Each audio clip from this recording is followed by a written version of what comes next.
Boy doesn't even know what he's looking at. Raymond Polk's voice carried across the whole floor of Calhoun Savings and Loan the way a man's voice does when he wants it to carry, when the carrying is the whole point. Somebody tell me why we're wasting floor time on this.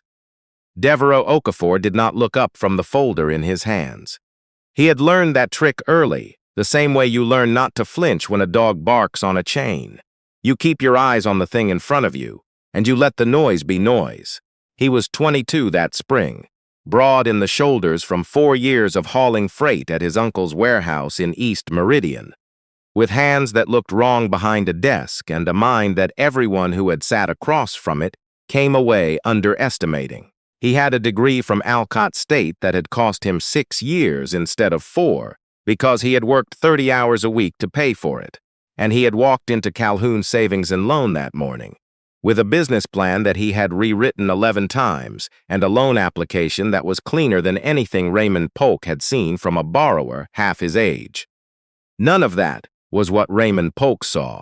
What Polk saw was a young black man in a second-hand tie sitting in the chair across from the bank's senior lending officer, asking for $40,000 to buy a failing print shop on Deering Street, and the arithmetic of that picture was, in Raymond Polk's mind, already done. "Thank you for your time," the lending officer said, a thin man named Greer who had the decency to look uncomfortable. He slid the folder back across the desk without opening the financials past the first page.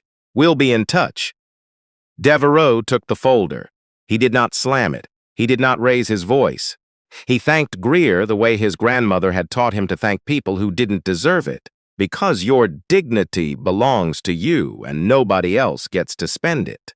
He walked out past Raymond Polk, who was holding court with 2 junior associates near the water cooler, and Polk watched him go with the satisfied look of a man who has decided the outcome of something without troubling himself to understand it. Outside on the sidewalk, Devereux stood in the April heat and let himself feel it for a moment, the rejection, the folder in his hand, the particular exhaustion of being told no by someone who had never actually looked. Then he started walking. The print shop on Deering Street had been closed for 14 months.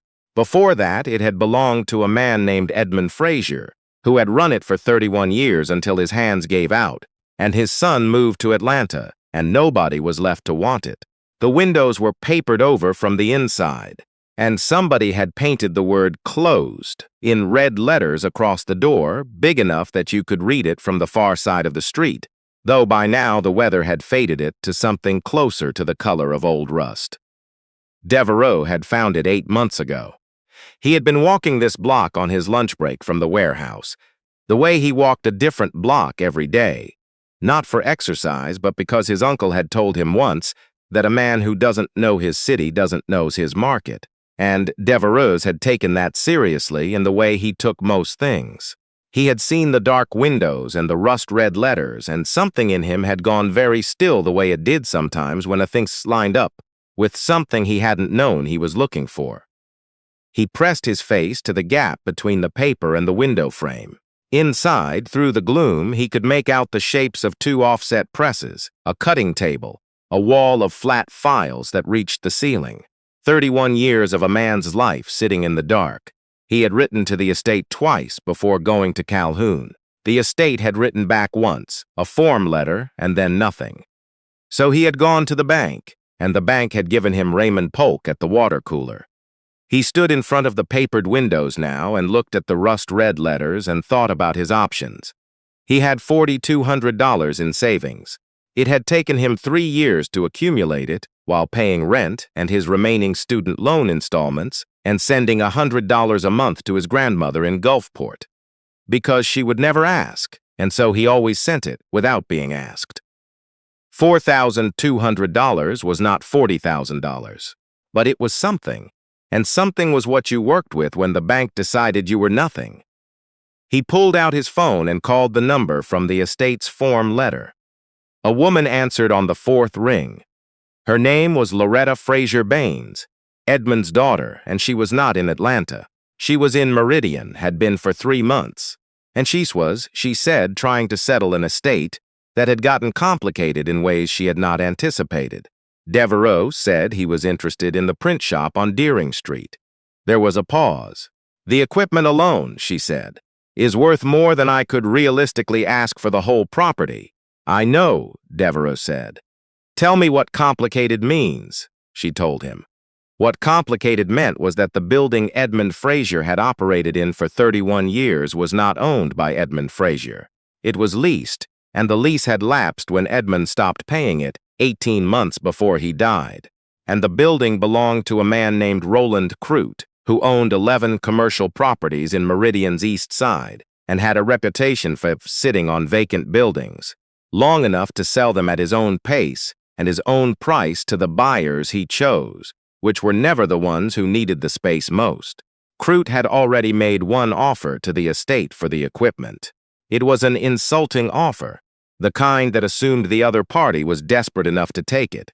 And Loretta Frazier Baines was not desperate, but she was tired, and the longer she stayed in Meridian sorting through her father's affairs, the more tired she was getting. Devereux asked how much Crute had offered for the equipment. She told him. He was quiet for a moment. Then he said, "What would you take for all of it?" "The presses, the flat files, the cutters, the inventory, the client list your father kept, everything inside the building." "Not the building." Another pause. "Why would you want it without the building?" "Because," Devereux said, "I have a plan for where it goes." He did. It had come to him while she was talking, the way his best ideas came, not in a rush, but in a slow assembling, the pieces finding their places like a mechanism settling into line. He had spent 8 months studying the Frazier shop. He knew what the equipment was worth, what it could produce, and what was missing from the print market in Meridian's east side, which was exactly the kind of print shop that would do business with the small contractors and churches and school organizations that Roland Crute's preferred tenants did not serve. He didn't need the building on Deering Street. He needed the presses and the client list and 6 months. He spent 4 evenings rewriting the plan. Not the same plan he had taken to Calhoun. A different one, sharper, built around a specific gap in the market with specific numbers attached to specific customers. He had spent 2 weeks calling to ask, directly, whether they would use a print shop that answered the phone and delivered on time. Most of them said yes. 2 of them said they would pay a retainer. He took the new plan and his $4,200, and he went to Loretta Frazier Baines with an offer she hadn't expected, and a payment schedule she hadn't considered. And she sat with it for 3 days, and then she called him back, and she said yes, because what she wanted was for her father's machines to go to someone who understood what they were, and the boy across the table was the first person to look at them that way. The problem was space. You cannot run an offset press out of a warehouse corner without the landlord's permission, and Devereux's uncle, a cautious man with a careful business, said he was sorry but he couldn't have the liability. Devereux understood. He did not stop looking. He found the space through a woman named Harriet at the post office, who knew everything about every building in the east side the way certain women at certain post offices do. She mentioned a building on Locust Street that had been sitting empty for 2 years, owned by a retired schoolteacher named Anselm Webb, who had inherited it from a brother he hadn't spoken to in 20 years and didn't quite know what to do with. Devereux went to see Anselm Webb on a Tuesday afternoon. Anselm Webb was 74 and had spent 40 years teaching 8th grade history and coaching junior varsity basketball at Meridian Middle, and he had the particular posture of a man who has spent 4 decades standing in front of rooms full of people who did not necessarily want to listen to him and had made them listen anyway. He opened the door before Devereux could knock, which meant he had been watching the street, and he looked the young man over with the unhurried attention of a teacher who has been reading people by their shoes and their handshakes since before they were born. "You're the one Harriet called about," Anselm said. It was not a question.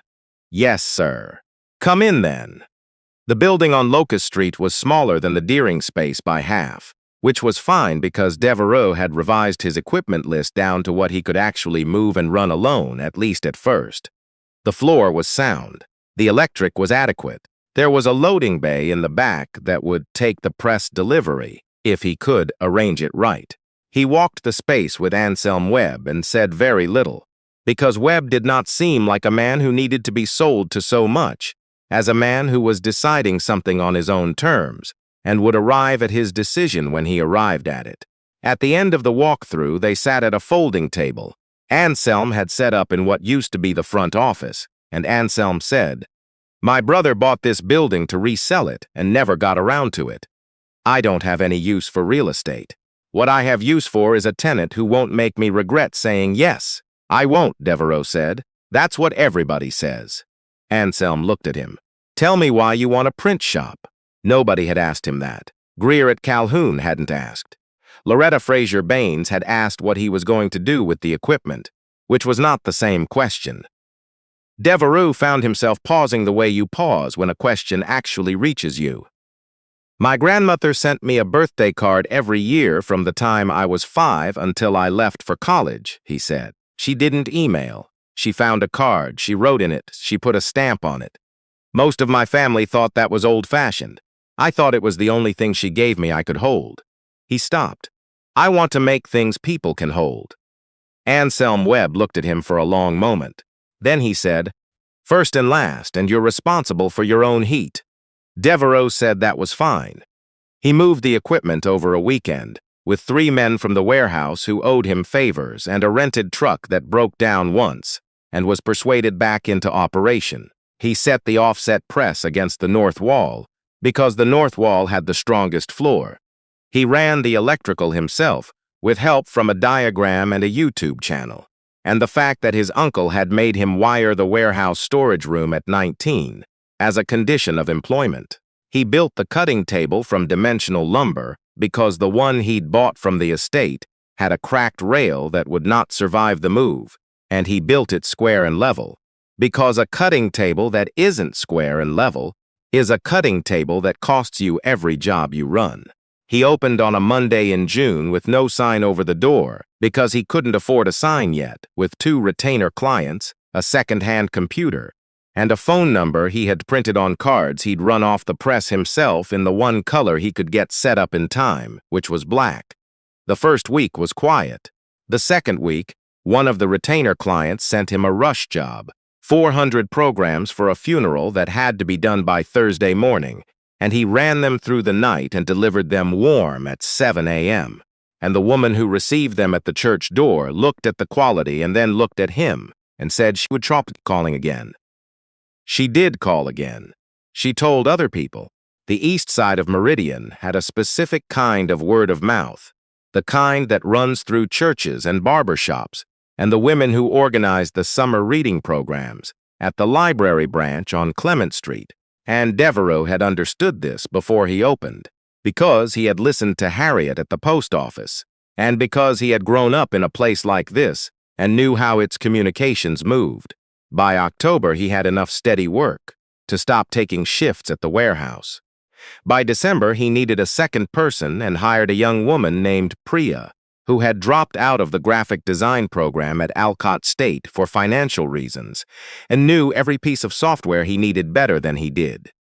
He did not think about Raymond Polk at the water cooler very much. Once in a while, walking home past Calhoun Savings and Loan on his way to the post office, he would see Polk's name on the directory board in the window, and he would notice the name the same way you notice a stone on a road you've already walked past, and then he would go on. In January, the trouble started. He had applied in the fall for a small business development grant, offered by the city of Meridian through a program that was, at least on paper, designed to support minority-owned businesses in underserved commercial corridors. The application was detailed and time-consuming, and Devereux had completed every part of it with the same care he brought to everything, because he knew that an incomplete application from a black business owner in a building on Locust Street would be read differently than an incomplete application from someone with a different address and a different name on the lease. He submitted it in October. In January, he received a letter telling him his application had been denied due to, and the letter quoted this precisely, concerns regarding the applicant's demonstrated capacity for sustained commercial operation.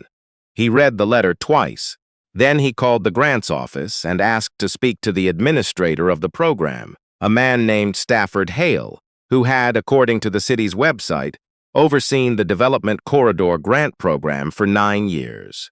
Stafford Hale was not available. He was not available the following week either. His assistant, a patient woman who seemed genuinely apologetic, told Devereux that the denial was final and that there was no formal appeals process. Devereux asked whether the decisions were documented. The assistant said the review board's notes were a matter of public record under the state's open records statutes. He filed a request the next morning. What arrived 3 weeks later was 74 pages, and he read every one of them at the cutting table after Priya went home, with a cup of coffee going cold beside him and the press idling in the background. Most of it was procedural: meeting minutes, scoring rubrics, correspondence he could not fully interpret without knowing the context. But 3 things in those 74 pages were clear. The first was that his application had scored in the top quartile by every metric on the scoring rubric, which meant the stated reason for his denial, concerns about demonstrated capacity, was contradicted by the board's own documented evaluation. The second was that the grant he had been denied had been awarded instead to a commercial printing business on Faro Avenue that had been in operation for 11 years, was not located in a designated underserved corridor, and was not minority-owned. The approval letter in the file described this business as, and again the document was precise, better positioned to leverage the grant's intended outcomes.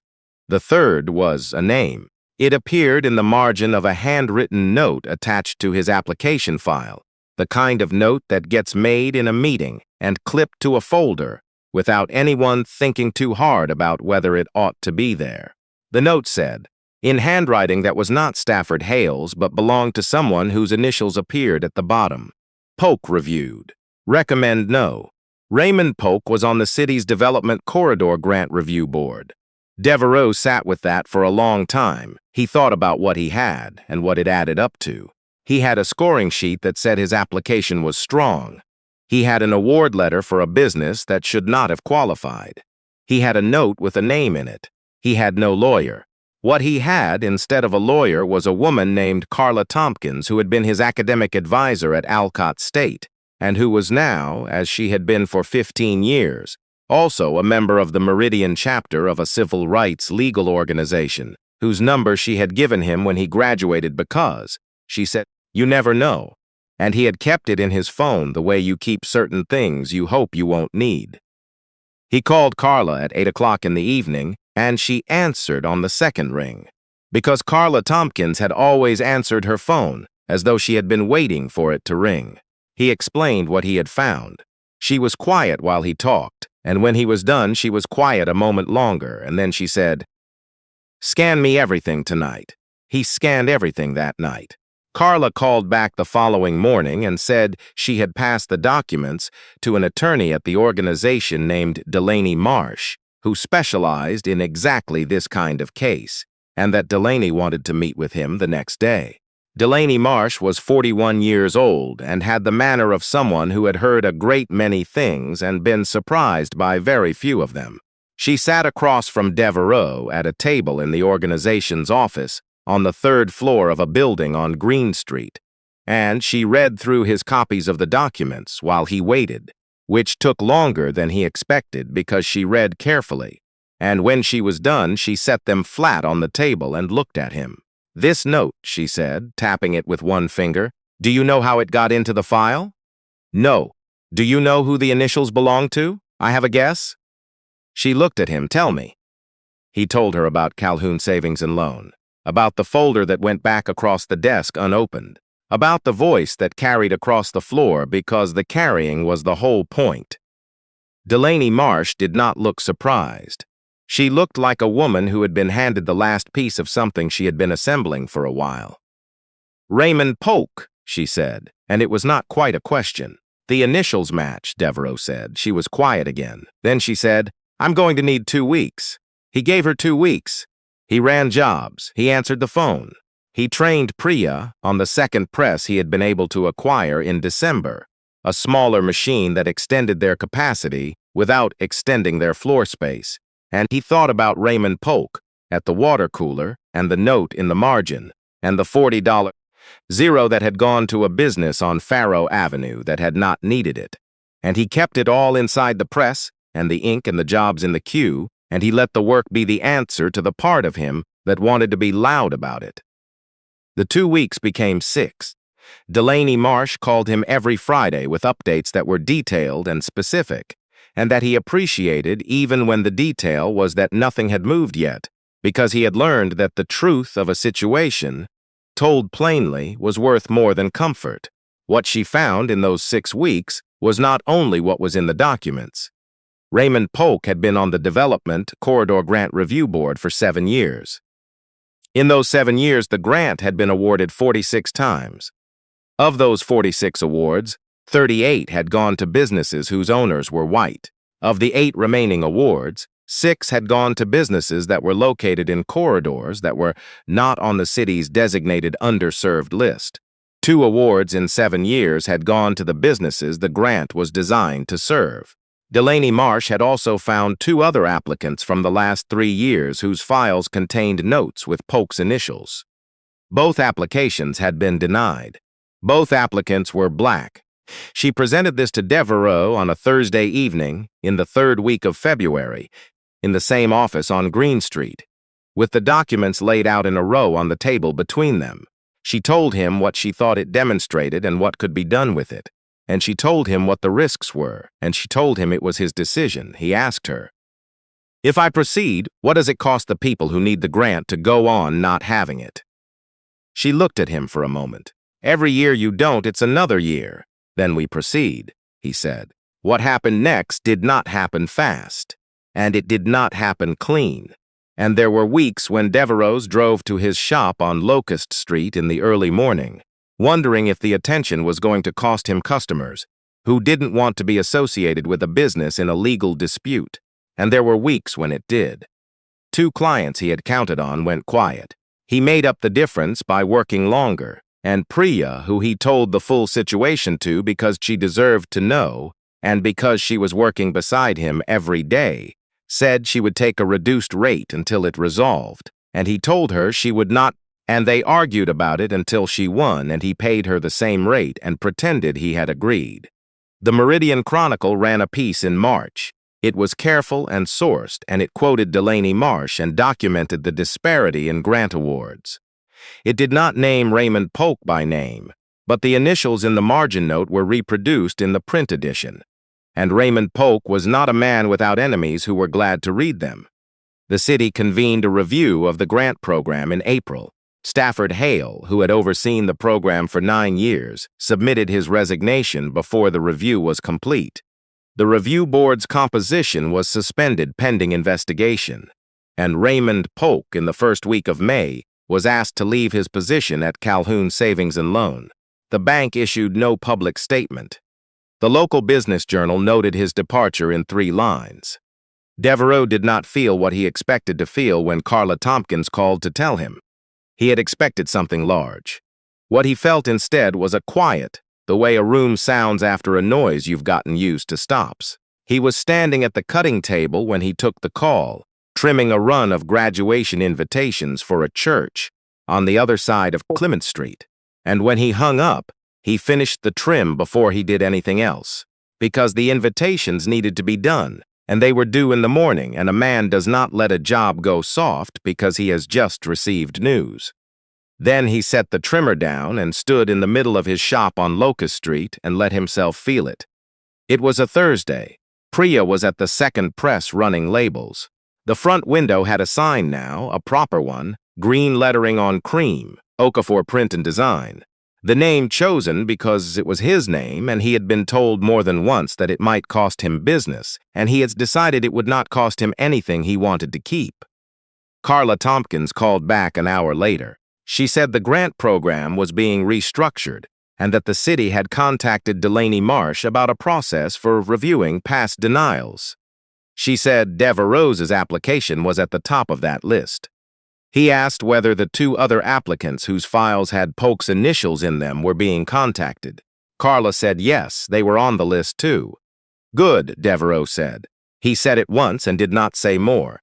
because there was not more to say that would add to it. The grant came through in August, 8 months later than it should have, and enough to buy the third press he had been pricing for a year and a half, the one that would let him take on the larger contract work that Priya had been telling him for 6 months they were ready to handle if only they had the capacity. He ordered the press the week the check cleared. The Faro Avenue business that had received the award in his place was, it turned out, not unaware of how it had received it.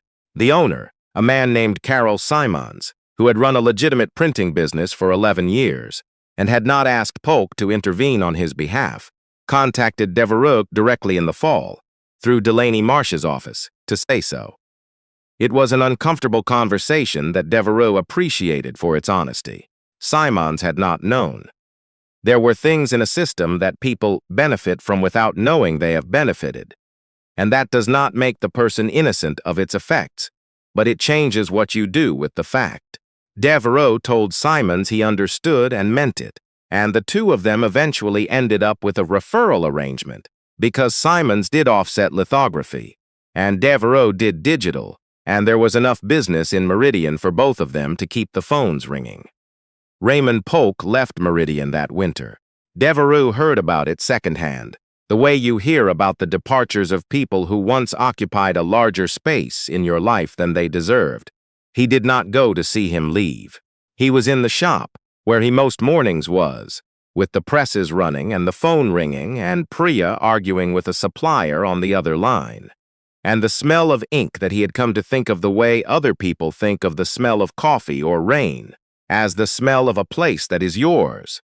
Anselm Webb came in that fall to order the programs for his retirement party, and he sat at the front table for a while after he placed the order and looked at the shop the way a man looks at something he is trying to remember, taking his time about it. "Your grandmother," he said after a while, "does she still send the cards?" Devereux looked up from the proof he was reading. "Every birthday," he said. "I send her one back now." Anselm nodded once, as though this confirmed something he had expected. "Good," he said. He kept 3 things from that first year. He kept the card Priya had made him on the 1-year anniversary of opening, a single folded sheet she had designed and run herself, with the Locust Street address on the front and the words "still open" in clean type below it. He kept the denial letter from the grants office, not unfolded on a shelf somewhere visible, but in the drawer under the cutting table, because a man ought to remember what it felt like to be told he wasn't enough before the proof was in. And he kept the 247 client cards from the first 18 months of operation, bound in a rubber band in the same desk drawer, because the clients were the reason and the proof and the answer all at once. And he wanted them somewhere he could put his hand on them if he needed to be reminded. The shop on Locust Street had a sign in the window now, green on cream, his name on the glass. Inside the presses ran in the mornings and the phone rang, and the east side of Meridian brought its programs and its announcements and its invitations to a young man who had learned to make things people could hold and who had held on himself when the people with the loudest voices in the largest rooms had decided his future without reading past the first page. Here is what Devereux Okafor's story costs nothing to say, but takes everything to actually believe. The people in that room at Calhoun Savings and Loan who laughed, or stood by while the laughter happened, were not stupid. They were not uninformed about the world. What they were was certain, and certainty is the cheapest thing there is when you've never had to for being wrong about someone. The price of a person has never been the thing the room decides on the first look. Every single time in history that a community built something worth having, it was built by someone a different room had already written off. So here's what I'd ask you to carry out of this one. Think of the last time someone's potential was dismissed before it was tested, not by your enemies, by someone who thought they were being reasonable. Think of what it cost. Think of what it nearly cost. And if this story found you at a moment when someone has just looked at you and decided you're not enough, I want you to hear this plainly. The note in the margin is not the verdict. The folder going back across the desk unopened is not the verdict. The only verdict that counts is the one you run through the press yourself, in your own shop, with your name on the glass. Subscribe if you want more stories like this one. Share it with someone who needs to hear it today. There's always a seat here.